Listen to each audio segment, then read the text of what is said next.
Welcome back to today's video. Today is Saturday, October 26th, 2024, and today we are going to be talking about the battleground state of Georgia and its 16 electoral votes and how it, in theory, could save the Democratic Party as they head into the 2024 presidential election, a state that could be tremendously beneficial to the Kamala Harris campaign, as early voting numbers today mark over half of 2020 total turnout, a massive, massive performance here for both Democrats and Republicans in terms of turning out the vote. It's clear here that voters in Georgia are enthusiastic and excited to get out and say, I'm casting my ballot in this presidential election, and I have something to say about this election cycle. Now, early voting numbers in many of the battleground states have yet to hit a milestone as large as this one. Back in 2020, 5 million Georgians voted in the 2020 election. That was a massive amount of turnout for Democrats and Republicans across the state back then. It was the largest voter turnout we had seen in Georgia in over 100 years, and generally speaking, was a pretty substantial showing across the board for the Democratic Party as they shifted the state from 2016 to 2020, roughly 5 points, just a bit over 5 points to the left relative to that election, enough that Joe Biden would be the first Democrat to win the state since 1992. Under President Bill Clinton, who won it then as the governor of Arkansas in his first election for the presidency of the United States. And so fast forward 28 years later, it was a long time coming for Democrats to win Georgia, but now in 2024, the polling numbers seem to suggest that Donald Trump, that's not the exact point I wanted to show you, Donald Trump is in a position where he's on track to win the battleground state, leading by 1.8% on the average here. And when it comes down to what we're seeing in the 538 forecast, Donald Trump holds a 63% chance at winning in this state.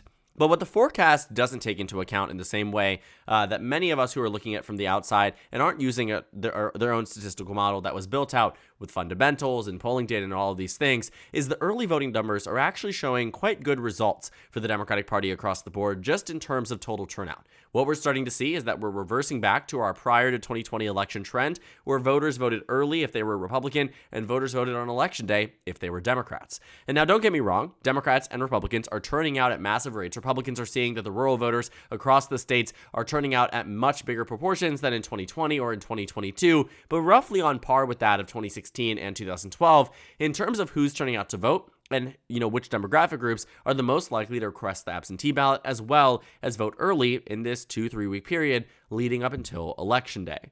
Now, Georgia also is a state where the Democratic Party does rely on massive turnout in order to win an election. And the fact that they have 5 more days of early voting until November 1st, this is their final weekend of early voting, and none of those numbers have been tabulated yet and counted by the Secretary of State's office. And considering that just 3 days ago we saw that Georgia had crossed 1.9 million voters, and then today they announced now that 2.6 million voters, roughly nearly a million in just around 3 days, have come out to vote in the state, it really goes to show that Georgia is excited, enthusiastic to turn out, and what we know, historically speaking, the higher turnout in Georgia, the better it is for the Democratic Party. And you can actually see as a point of comparison to just how much and how important this turnout number actually is for both sides of the aisle. Back in 2016, Hillary Clinton and Donald Trump, when they faced off in this battleground state, Hillary Clinton's campaign, to be fair, right, did not invest a lot of money in the state. Democrats did not see a pathway of opportunity to win in the state. They didn't expect much for the party,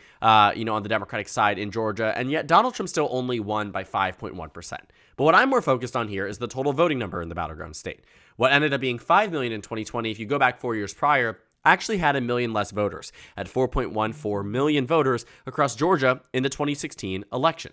So if we're at 2.6 million today, this morning, with many more to come in throughout the weekend, what does that say about overall turnout? Chances are it easily surpasses 2016 and might actually be on par with that of 2020, which again, as a reminder, was the largest we had seen in Georgia in over 100 years. And in terms of what this actually means for the 2024 cycle, I do think it goes to show that Democrats aren't lagging behind in a way that is more noticeable than not. I think when you're looking at some of the other battleground states like Nevada, it's a bit of a warning sign, but it also makes sense too that just standard across the board, what we knew prior to the COVID-19 pandemic was Republicans turned out to vote earlier. You had older voters, you had voters who needed to vote by mail, voters that didn't want to wait in line on election day or didn't have the physical ability to wait in line on election day. And so they cast their ballots early. And generally speaking, these were older voters. These were voters who, needed to find a way to vote in the ballot box earlier and just have an easier pathway to get out to vote. Again, couldn't spend the time to get out and vote on election day. Couldn't spend the time waiting in lines. And traditionally speaking, what we knew was that Republicans were the ones who were the most likely to vote by mail. That's why in the lead up to the 2020 election, many of the Republican state legislatures didn't really realize that in the COVID-19 pandemic, it would actually be Democrats who took advantage of the system far more than Republicans. And they didn't realize that Democrats would be the ones who, in theory, benefited from it, because what it does here, if you vote early,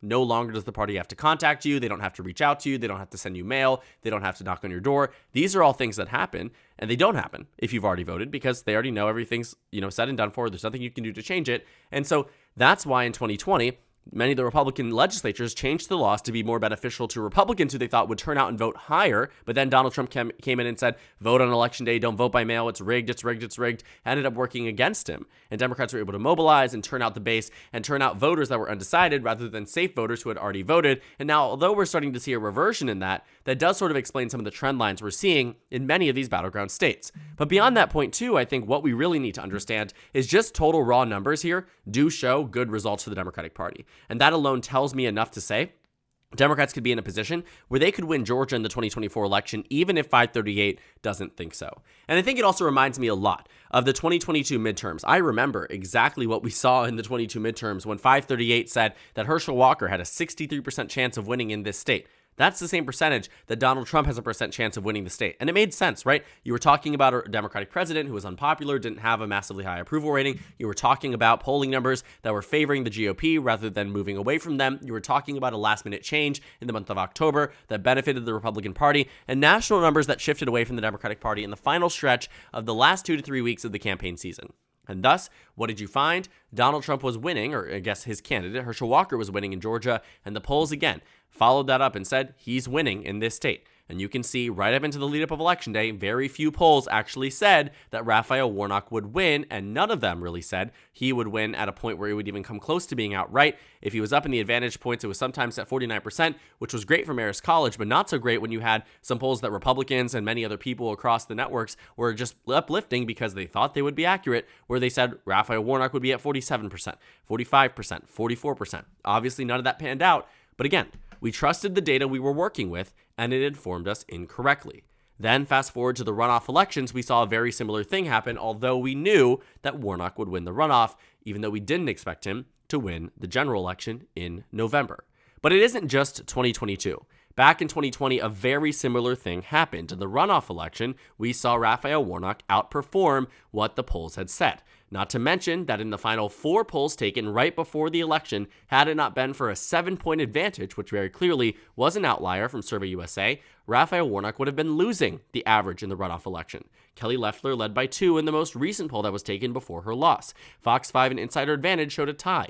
Emerson College, which many people herald as a mainstream source of polling, I do think there is some validity to the things they put out, but you can't ignore they have had a right-wing bias in many polls in the past, and in that case, too, they said that Kelly Loeffler would win by 3.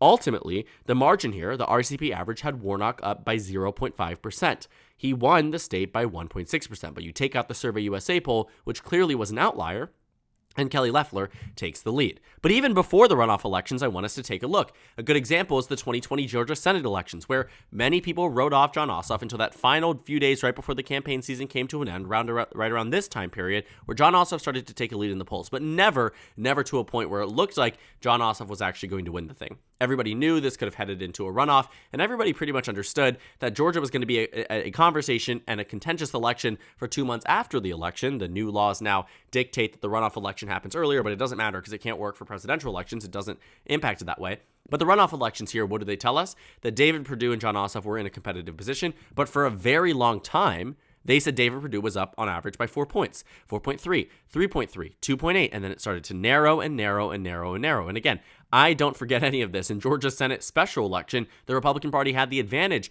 in this race. Why? Because Raphael Warnock and the combined Democrats were far underperforming the combined performance of Republicans. For instance, when you take a look at Warnock, who was at 32.9% of the polls in a multi-way race, and Kelly Loeffler, the Republican incumbent, was at 25.9%, and Mike Collins, a Republican member who was running in this the Senate race here, what do you find? Mike Collins at 20%, Kelly Loeffler at 25.9%. That's combined, just those two Republicans, at 46% across the state.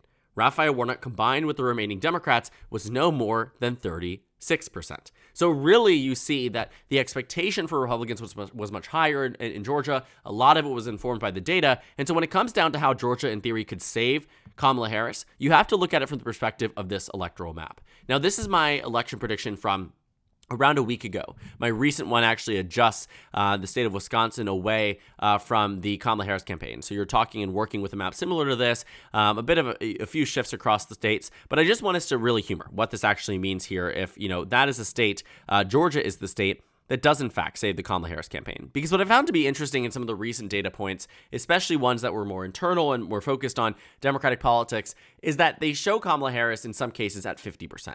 In the polls that she is doing well in Georgia, she isn't winning by a plurality. In many cases, she's right at that majority mark. And I think that does make a difference. Now, I don't think Kamala Harris is going to win Georgia as of today.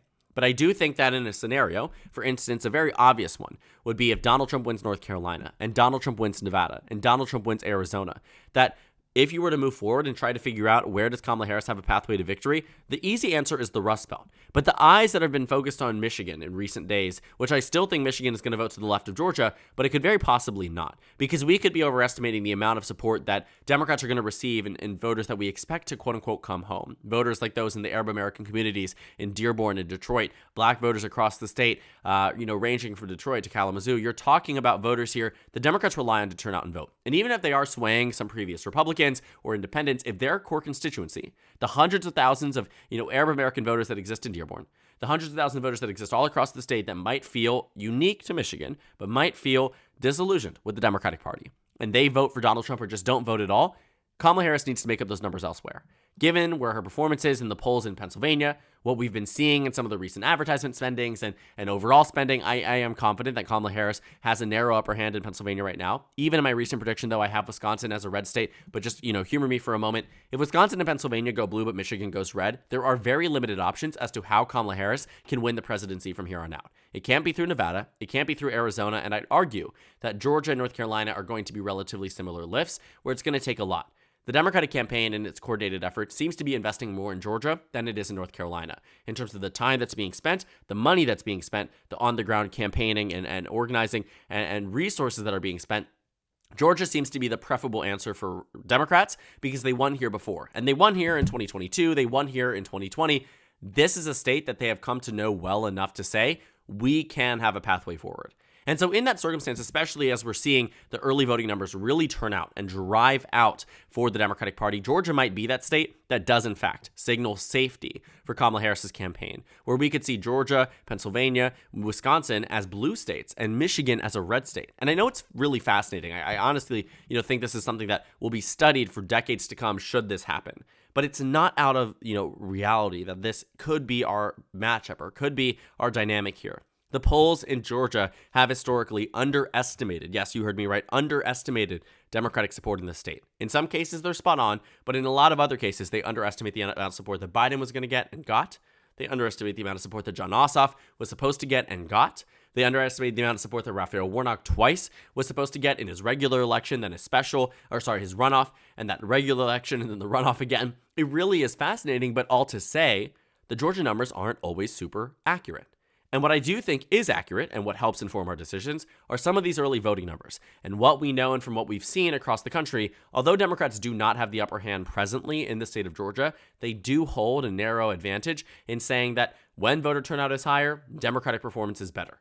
As we saw in 2020, it was the first time Democrats had won the state in 28 years, and what it took was record-breaking turnout. Democrats are still on track to break that early voting record and likely will finish off by breaking that early voting record by a massive amount, but very well could break the entire amount of voting in general. 2020 turnout, 2016 turnout, 2012 turnout, 2008 turnout, they could be in for something massive. And should Democrats see that? Should Democrats do that? That is in fact their pathway to victory. As shocking as it might be, as surprising as it might be that Georgia could be this state that puts the Democratic Party back into contention in a presidential race, it wouldn't be the first time that Georgia defied its neighbors and Georgia defied expectations in voting for the Democratic ticket. What it takes here is a very, very big combination of factors, what I like to call a perfect storm to result in Democrats winning in a state that they otherwise might not be the favorites in. But as of right now, Georgia is that state that, based on the early voting numbers, based on historical trend lines, based on what we've seen nationally, even though Donald Trump may be the victor in Georgia today, if there is a state to save Kamala Harris's candidacy, I would much rather bet on Georgia than almost any other battleground state. The Rust Belt likely will vote together. I don't know if we're going to see Michigan vote away from the party, but I do think that's a very real possibility. And then when it comes down to states to save her, the eyes point to Georgia or North Carolina, and my bet here would be on the battleground state of Georgia and its 16 electoral votes. So thank you guys so much for watching this video. Make sure to comment down suggestions below. Subscribe on the left if you haven't already, and check out the Instagram and Twitter. At the top left of the screen, there's also a Discord server for you to go ahead and join. On the screen, there's a video you can watch, and then a playlist for my 2024 presidential election analysis videos. Again, thank you guys so much for watching, and I will see you all later today.